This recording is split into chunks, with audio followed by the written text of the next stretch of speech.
8:23 de la mañana, queridas amigas y amigos que nos siguen a través no solo del dial de la Universidad de los Andes, a través de Comunicación Continua Radio y por supuesto a través de nuestra cuenta de Instagram. Hoy tengo como invitados a dos grandes amigos, compañeros de muchísimas décadas.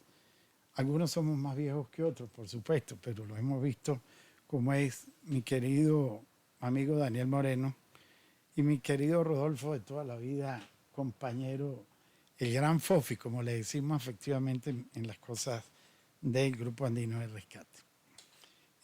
Esta sería una de las primeras entrevistas donde mostramos o hablamos con parte de quienes estuvieron en la zona de impacto, zona cero, o en La Guaira específicamente. Ellos llegaron anoche, cerca de la medianoche, llegaron los 10 primeros rescatistas que fueron, quedan más de 20 pertenecientes a los grupos y que por supuesto estos van siendo rotados a medida de que se vayan dirigiendo las respectivas operaciones. Hemos querido que nuestros compañeros merideños que han estado allá de primera mano, pues nos cuenten toda la experiencia. Ellos salieron un día en la madrugada, nosotros difundimos todo el material en nuestras redes sociales y que por supuesto de allí en adelante sean ellos que nos cuenten cómo fue la llegada a Caracas, cómo fue la bajada a La Guaira y cómo se iniciaron las operaciones de rescate de todos los que le correspondió, en este caso al GAR, al Grupo Andino de Rescate, mixto por supuesto con otras organizaciones. Daniel, mi querido Fofi, buenos días y gracias por levantarse temprano luego del trasnocho y el agotamiento, pero queremos que sean ustedes los que les cuenten con lujo de detalles esta experiencia. Bueno, buenos días. Nosotros salimos, la primera comisión salió el segundo día. Intentaron salir el día después temprano, pero terminaron saliendo un poco tarde. Y por el largo del viaje y como se hizo que fueron por tierra en un autobús que puso el gobierno, pero que tardó demasiado en salir, vinieron llegando, el terremoto fue el día miércoles, ellos llegaron el viernes y nosotros llegamos el viernes en la noche. Nosotros pues sentimos que el tiempo de respuesta fue sumamente lento y que eso nos perjudicó mucho a todos porque se pudo haber salvado muchas vidas, pero por la lentitud de todo el operativo llegamos muy tarde. Entonces, Daniel, ¿el bus tardó 24 horas para llegar? Sí, que fue donde salió la primera comisión de los grupos de rescate, pero salió una primera comisión donde fueron bomberos y personas de protección civil que por Mérida que sí salieron en avión. Si nosotros no entendemos por qué no mandaron a las comisiones por avión y no las mandaron directamente a Maiquetía, porque de las 3 pistas que hay en el aeropuerto solamente una había sido afectada, las demás estaban operativas. Y claro, por supuesto, toda la estructura del aeropuerto quedó dañada, pero la gente podía salir por donde entra la carga, pues. Entonces, en verdad que eso no se entiende. Perfecto. Bueno, cuando quieran intervenir, Fofi, ¿cómo estás? Bien, Leo, coño, gracias por la oportunidad, de verdad. Terrible lo que Yo se me está había viendo visto con Fofi varios. horas antes. Sí. Nos habíamos saludado. Sí, nos saludamos y un día antes nos habíamos saludado. Sí. Y bueno, no habíamos conversado de rescate de lo del páramo y todas estas cosas. Cuéntenos cómo fue la llegada a Caracas y cómo comienzan las operaciones. Nosotros llegamos a Caracas más o menos 6 de la tarde. Teníamos que reunirnos con una gente en Plaza Venezuela que nos iba a entregar unos insumos y unos equipos. Terminamos llegando a La Guaira a eso de las 9. Perdón, 9 de la noche. Y de una vez nos activamos. Conseguimos el campamento, fue muy difícil ubicarlo, donde estaban nuestros compañeros del Grupo Andino, porque en la zona no hay luz, no habían comunicaciones, señal de teléfono no existe allá ahorita. Solo ahorita lo que hay son Starlink por todos lados y es lo que uno usa. Pero en el momento que llegamos no teníamos nada. Finalmente nos pudimos ubicar y nos instalamos y salimos a las 10 y media de la noche. Estábamos saliendo. El primer lugar a donde fuimos fue al edificio donde estaba Onay, el compañero, el amigo de Tobar. Ahí estuvimos, las comisiones, armamos un grupito, nos quedamos ahí, otras personas fueron a otros edificios. Esa noche nos acostamos a las 5 de la mañana.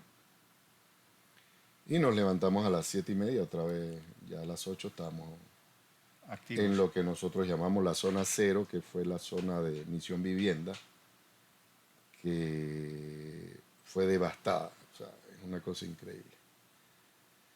Ahí estuvimos todo el día y así fueron todos los días, ¿no? Llegábamos 6, 7 a comer algo y de una vez salíamos, volvíamos a llegar 3, 4 de la mañana, volvíamos a salir a las 8. Sí, en promedio se dormía de 3 a 4 horas cuando podías dormir más o menos bien. Y luego, como amanece muy temprano y hace mucho calor y mucho sol, el sol sale mucho más temprano que acá que en Mérida, y no hay montañas, entonces pega de una vez el calor. Tienes que salirte de Sí, una vez. hay que activarse, sí. Una de las cosas es cómo empiezan los primeros barridos, los primeros rastreos, o la primera designación de infraestructura a trabajar. ¿Cómo fue esa parte? ¿Estaba organizada? Vaya para allá, venga para acá. ¿Cómo, No. cómo fue?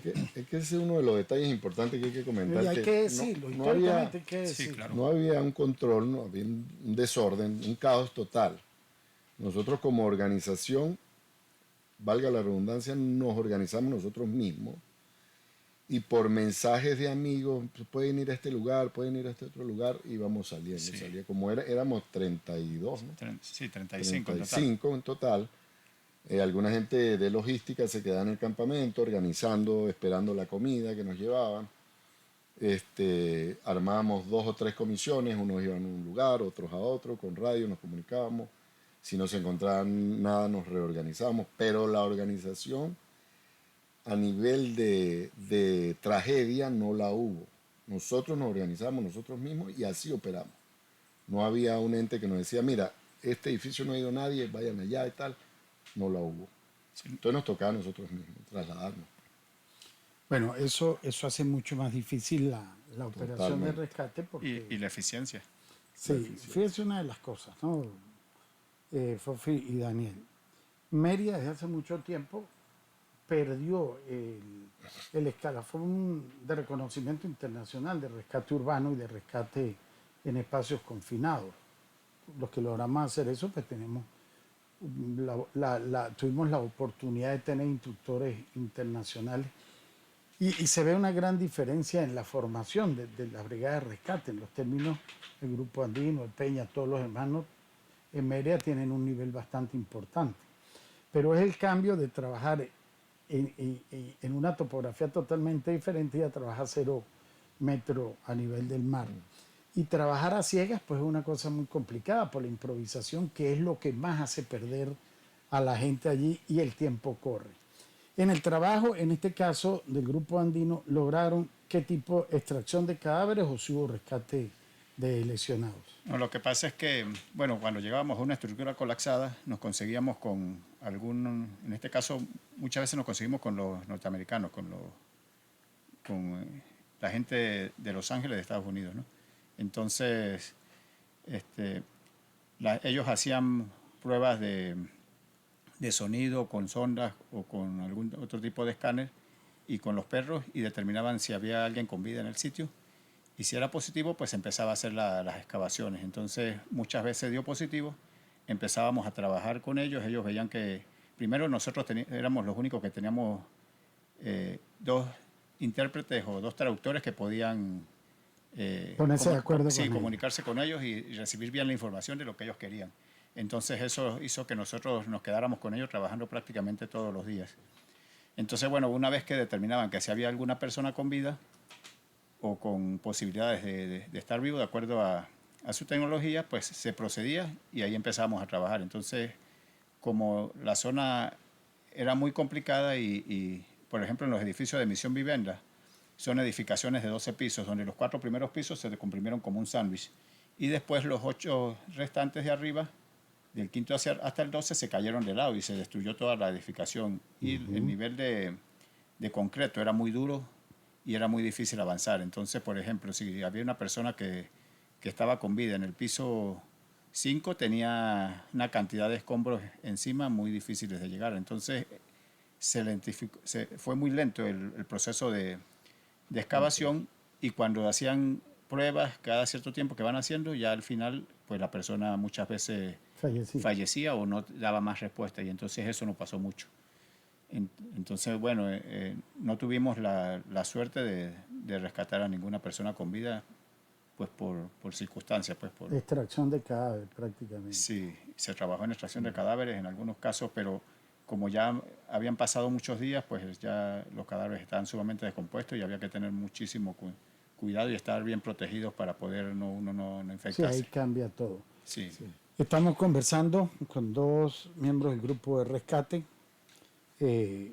rescatistas de altísima experiencia, Daniel Moreno, Rodolfo Pacheco Fofi, como lo conoce todo el mundo.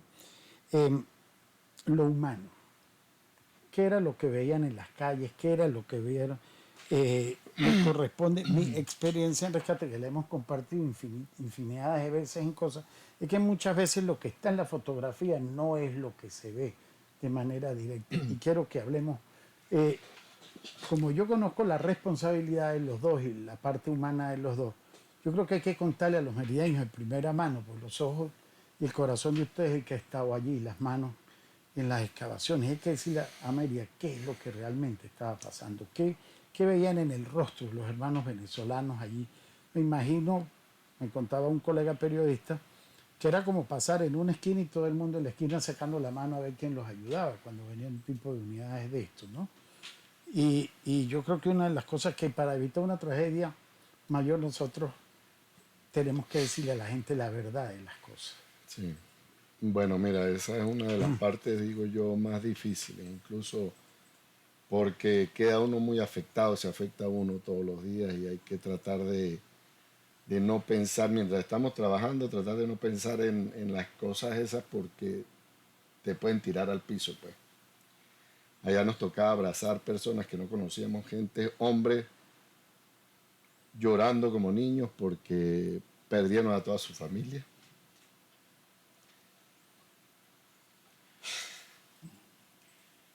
Bueno, sí se daba la situación de personas que nos contactaban y que decían que estaban en una reunión familiar porque resulta que esto fue un día festivo, ¿no? Donde estaba jugando Brasil contra Escocia y es un 24 de junio.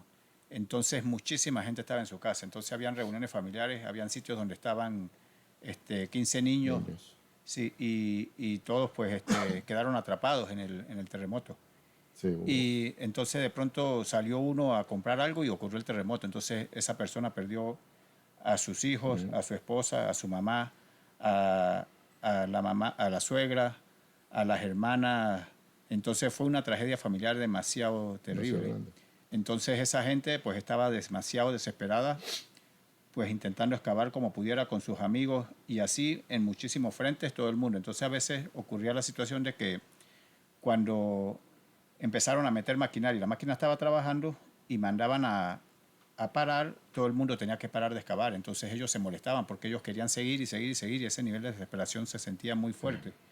Y la gente realmente se sentía muy abandonada por el gobierno, por la forma como actuaron, por lo tarde que llegaron, porque inclusive las brigadas más especializadas, los países que mandaron mucha gente con tecnología, muchos rescatistas muy profesionales, por ejemplo, los gringos traían 3 perros en su unidad y solamente la parte de Los Ángeles, porque estaba también la de Miami, estaban de varios estados que vinieron por su cuenta. Los españoles también vinieron con varios grupos, no vino uno solo, representando a España, y así pasó con varios países. Pero ellos también se sentían muy frustrados porque ellos todos tenían la misma sensación de que llegaron muy tarde. Y luego Protección Civil de Venezuela y los bomberos de Venezuela, la tecnología que tienen es muy vieja. Muy básica. Y muy básica. Entonces, aunque tal vez ellos se molesten porque uno lo diga acá, es la verdad. Entonces, al tener un tiempo de respuesta tan lento y tener tecnología que no es la adecuada, no somos tan eficientes ni tan eficaces para poder ayudar a la comunidad a salvar vidas. Y resulta que esto fue una tragedia que el número de víctimas, pues no sé, pueden ser 30.000, 40.000 personas. No sabemos las cifras, pues, pero son cifras muy altas. Perdón por el quiebre. Pero pero es que esto es un programa humano. Sí. O sea, nosotros lo peor que nos volvamos de hierro cuando lo que estamos tratando es de sensibilizar a las personas. Claro.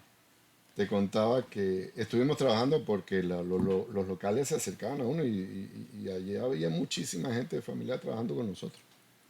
Y estaba un muchacho alto, un hombre de unos 28 años, y en algún momento se acerca y me dice, mi familia era de 9 y quedamos 2. Y estábamos tratando de sacar a su mamá. Cosas así, estuvimos, cuando estuvimos anteayer trabajando con los norteamericanos, teníamos 3 entradas de tres galerías que estábamos haciendo a la vez. Y enfrente de las 3 galerías habían 2 sillas con 2 señoras sentadas que no hacían sino llorar y venía la gente y las abrazaba. Entonces ese escenario es impresionante, el contacto con las personas. Caminábamos por las calles y como estábamos uniformados, la gente nos veía como héroes y de repente nos llamaban, señor, venga acá y por favor necesito que entren aquí. O sea, y es como dice Daniel, o sea, personas que estaban de repente en la casa y salió uno a comprar algo, un refresco y ocurrió el terremoto. Toda su familia murió, pues. Bueno, como la esposa de Unai, que ella salió La esposa de A Unai. pasear el a pasear el perro. perro porque el perro tenía que orinar. Y cuando ella estaba saliendo del edificio, empezó el primer terremoto y ella como que le cayó un escombro y le rompió parte de una pierna, Sí, pero no le pasó nada, mientras que Unai quedó atrapado. Entonces, de hecho, en el caso de Unai, nosotros fuimos 3 veces, ¿no?, a trabajar sí, con ellos. entonces, Y, y el último día cuando llegamos, porque ellos empezaron a excavar y no tenían muy claro dónde había quedado él, porque en algunas edificaciones se derrumbaron, pero otras como que se giraron. Entonces todo quedó diferente. Entonces cuando tú empezabas a excavar y salían cosas de la casa, la gente más o menos sabía en qué parte de la casa estábamos. Por eso era muy importante que si había algún sobreviviente de esa casa, él estuvieran. estuviera ahí presente y orientara a los rescatistas a seguir cavando o a cambiar hacia otra zona. Entonces, el último día que estuvimos, se decidió excavar en un punto en vista de que los perros habían dicho que habían dado vueltas en ese punto. Y empezamos a excavar como a las 8 de la noche y avanzamos como 1,5 metros tal vez. Más o menos, sí. Sí, y ese día cayó un aguacero durísimo, a las 12 de la noche empezó a llover, a llover, a llover.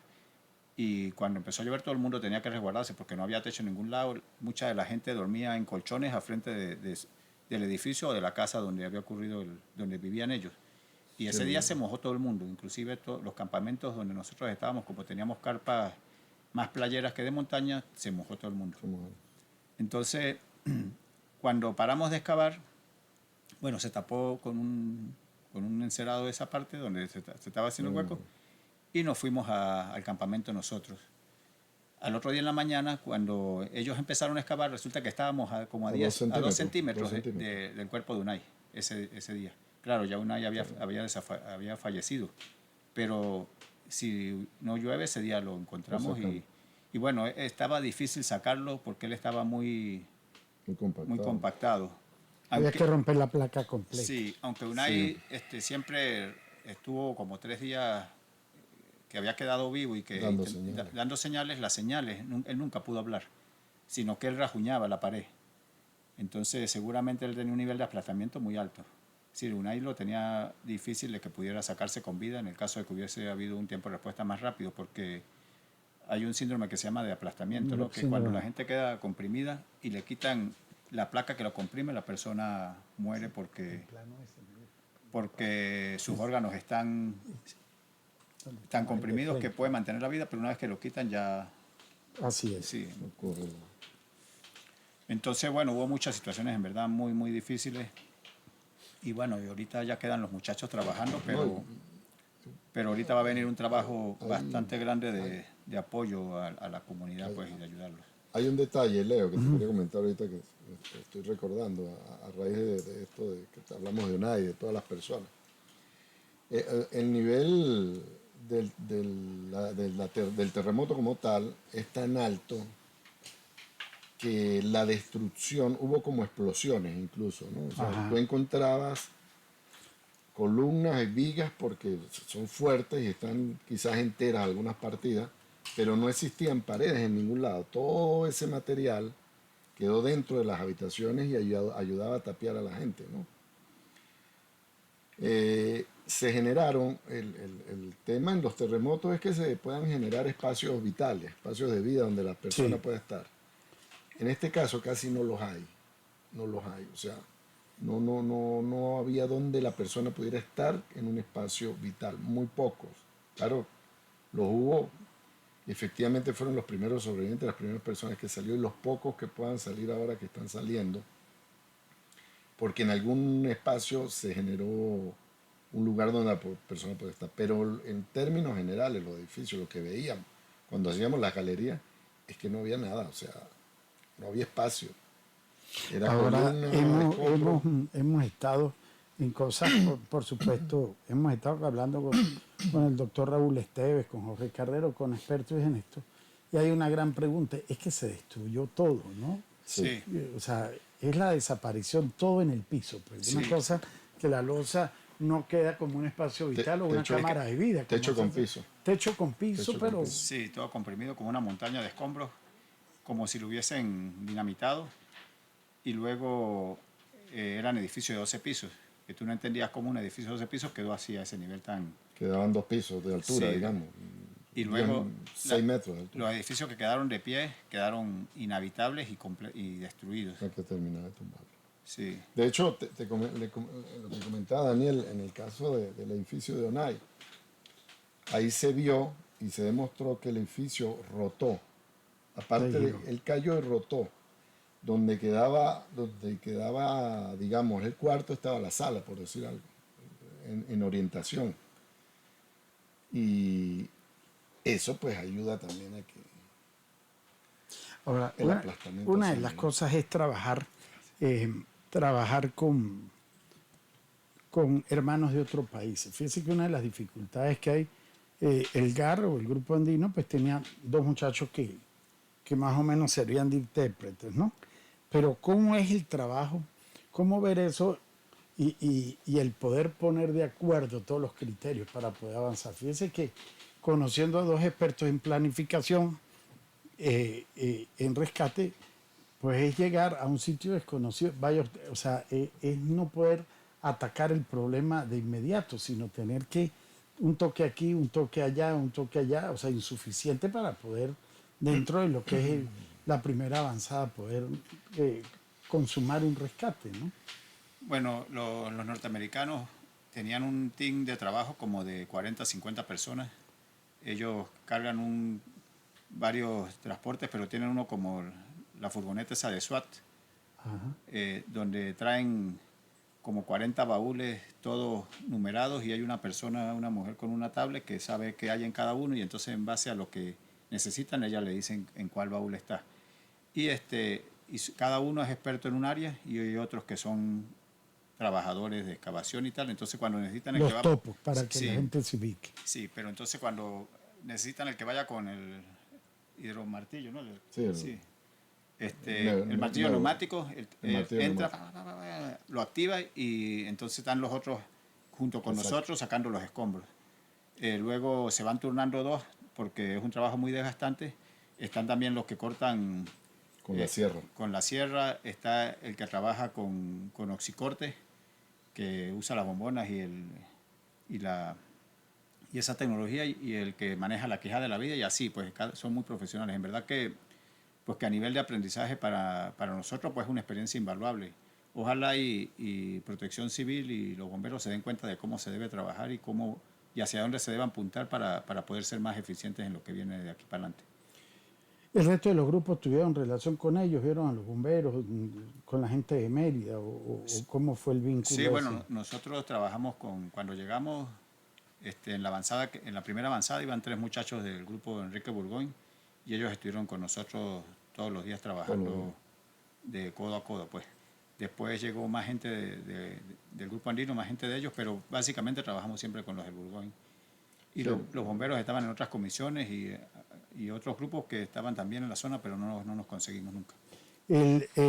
Decía Fofilo de que cuando uno se desploma, los rescatistas no hemos sido nunca de hierro, igual que los que hemos sido bomberos, tenemos un punto que influye durante tantas horas de trabajo o muy pocas horas de trabajo ante el impacto de lo que se consigue uno allí. ¿Cómo pudieron palpar ya a varios días de esto todo lo que tiene que ver más de una semana, la condición humana de los que quedan allí en rescate? Porque todo esto es rotatorio. No, o sea, yo siento que cuando estás en el campo trabajando allá, es como que uno se hace de una coraza y tratamos en las noches o cuando estamos en campamento, cuando estamos comiendo, de repente conversar, hacer jocosa la situación Sí, cambiar el para ambiente. poder superar, ¿no? Pero ya cuando sales del lugar, porque cuando estás allá tienes que hacerlo, no te puedes quebrar, o sea, estás trabajando, estás en eso, y no lo haces, es que no sucede. Pero ya cuando llegas acá, ya cuando estás, ya empiezas como a relajarte, es como si se pasara un switch. Y ya entonces sí sientes que estás afectado, pues. Como, Este, mm, yo tuve la oportunidad de estar en algún momento en Vargas y ahorita hay algunas herramientas que pueden ser producentes o contraproducentes, las redes sociales. sí, Sí. Se toparon con los influencers, con los que no son periodistas, con el que va a abusar del dolor ajeno, o lograron convivir con gente que andaba en eso. sí, no, o sea, no, yo no tuve contacto con personas que estuvieran, Sí, con influencer no. Pero sí llegaba mucha información que era falsa en cuanto a que decían en el edificio Euromar están sacando sobrevivientes. Entonces veíamos dónde quedaba, íbamos para allá, que estaba como a 3 cuadras donde estábamos nosotros, que teníamos nuestro campo base, y resulta que el edificio estaba completamente solo y no había nadie. Entonces así pasaba mucho. Y nos ocurría también demasiado que bueno, había un nivel de desesperación muy alto en cuanto a todas las familias, y ellos decían que nos llamaban para que fuéramos, que habían escuchado a gente con vida, y nos pasaba cada rato. Entonces estábamos a un punto en el cual nosotros le decíamos, pues bueno, si hay gente con vida tienen que venir los equipos especializados, porque ellos, lo que realmente muchas veces le pasaba a las familias era que querían que nosotros fuéramos a acabar con ellos, a hacer a los huecos, sacarlo. a sacarlos, pero eran Sabían que personas no le iban. que si estaban atrapadas era casi que imposible llegarles, porque había que romper 5 placas, o vivían en un piso octavo y quedaron en planta baja, ¿entiendes? Entonces eso era demasiado complicado. Entonces, pero teníamos que intentar como ayudarlos de alguna manera para que no se quedaran como molestos con nosotros, porque nosotros no teníamos la culpa de lo que estaba pasando, y no contábamos con tecnología para también poder ayudarlos. Una de las cosas que no podemos de dejar o perder esta oportunidad, todos hemos estado involucrados, forma parte de los grupos de rescate, de las brigadas, de los bomberos, y la naturaleza pone a cada quien en su sitio, y se han encargado de romper los esquemas de salvamento y rescate que tenían las propias organizaciones, o sea, el voluntariado. Quedó prácticamente atomizado y destruido y hasta perseguido por parte del gobierno en su momento, años atrás, y esto ahora se está viendo, porque antes la gente ha perdido como el propio estímulo de estar más unido, aunque yo creo que el venezolano te ha tenido la característica siempre de empujar para adelante. Pero esa división que ha habido, y no división por los grupos, sino división por las propias políticas de afectar algo tan importante como es el voluntariado.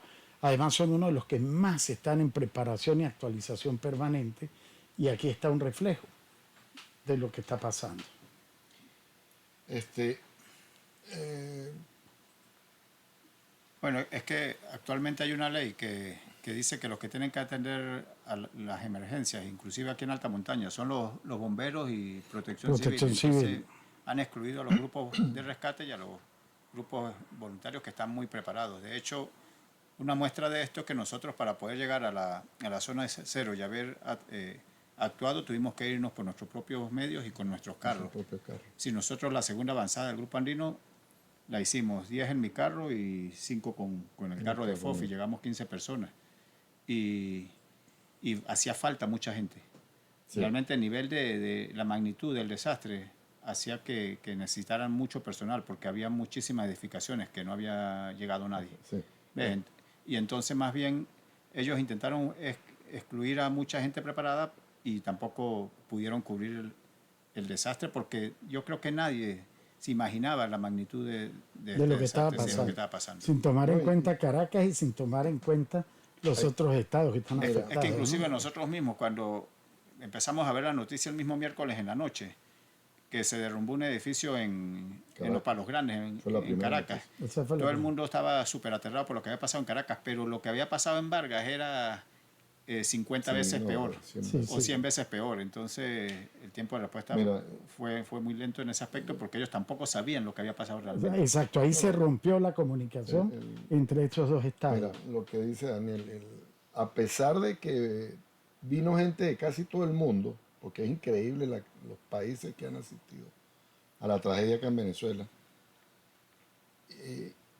no nos dábamos abasto, o sea, el nivel de devastación es total, es tan grande que es difícil cubrir toda la zona.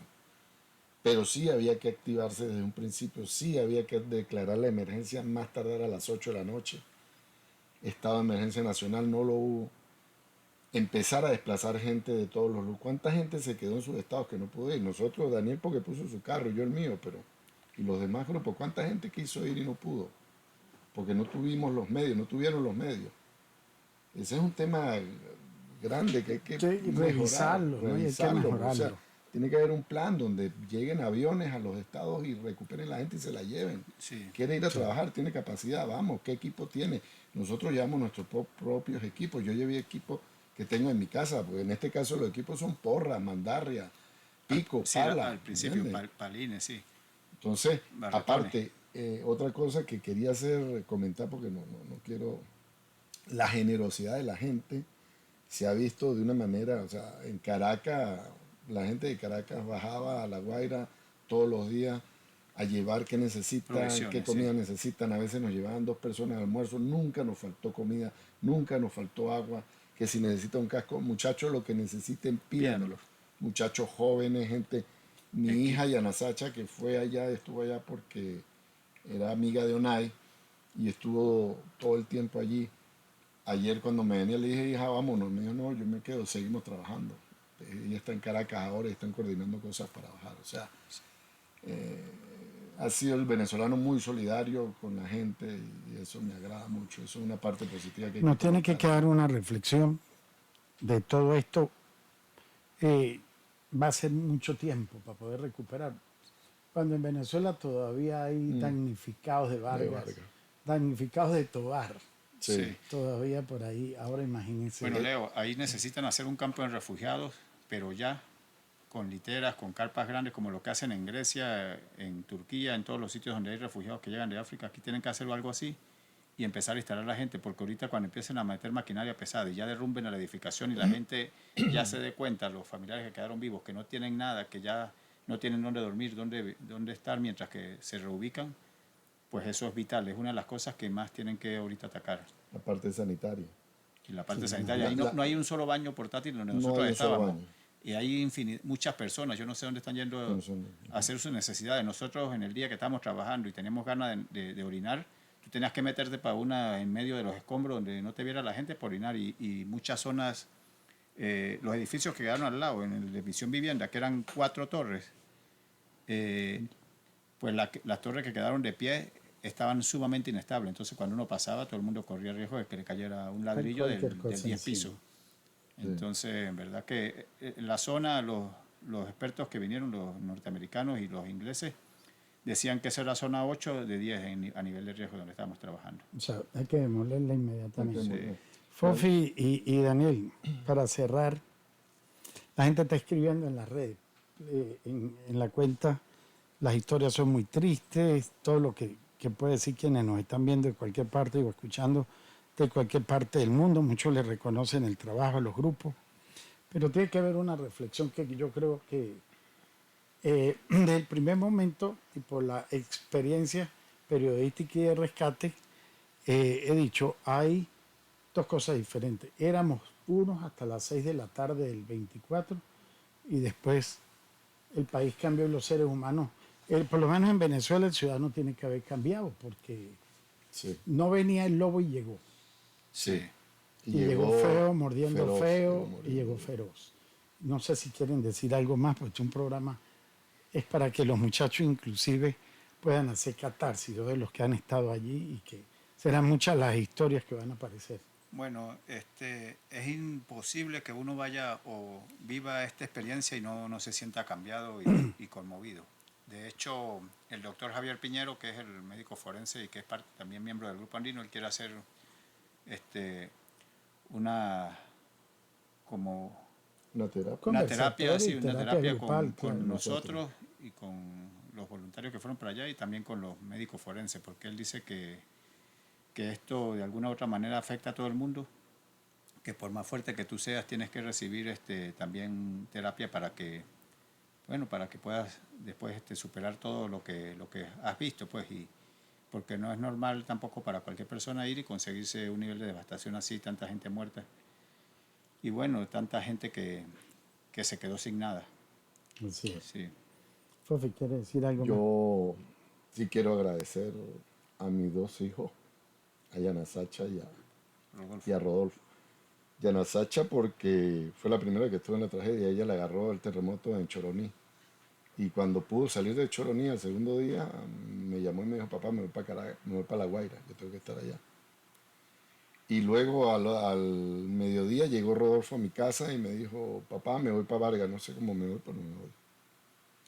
Ahí fue cuando La dije, hermana de bueno, Daniela Negra estaba ya fajada también, ¿no? sí, Sí, con nosotros los hijos, fuimos también un grupo familiar a un grupo trabajar familiar. Sí. y se quedó el sobrino que también es del grupo andino porque tenía una lesión, un esguince en un tobillo y resulta que también hubiese podido haber ido. Sí, Y el otro que era miembro del grupo que ya no está con nosotros era don Benito. Bueno, Benito está en Sí. el cielo. de que hecho, el sobrino de Daniel, Alejandro y Rodolfo, mi hijo, eran los Los intérpretes. intérpretes, sí. allá Bueno, De ahí la Guaira. importancia y el análisis de que hay que formarse, hay que hablar Hay que inglés. todo el mundo tiene que tener por lo menos lo básico. Yo que les hablar decía al equipo, hay que saber silbar. Silbar. Sí, porque eso Hay te que puede saber salvar la silbar, vida. esa es la vida. ¿Cuántos no se han salvado Sí. en los rescates de Mastado? Mi querido Daniel, un abrazo. Bueno, Leo. Mi querido Fofi, la vida nos cambia muy rápido. Nos sentamos a hablar de la vida y horas después éramos nosotros. Sí, así es. Gracias, Leo. Dos hermanos de la vida, Daniel Moreno, también Rodolfo Pacheco, el Fofi, como le decimos cariñosamente. Hoy hemos querido hacer un programa así, de primera mano, con dos de los protagonistas que han estado en labores de rescate en Mérida. Rindo homenaje a mis hermanos de la vida, a los compañeros bomberos, no importa de qué cuartel, rindo homenaje a quienes desde mucho tiempo hemos estado en estas labores bonitas, pero que hoy están entregando allí su vida para tratar de dar vida. Eso es lo que queremos hacer en la Ciudad de la Radio. Gracias a toda la audiencia que hemos tenido en todas partes del mundo, a todos los que nos escriben, y esto no termina, esto apenas está en desarrollo. Hacemos la pausa, 11:20 minutos de la mañana, hora legal de Venezuela.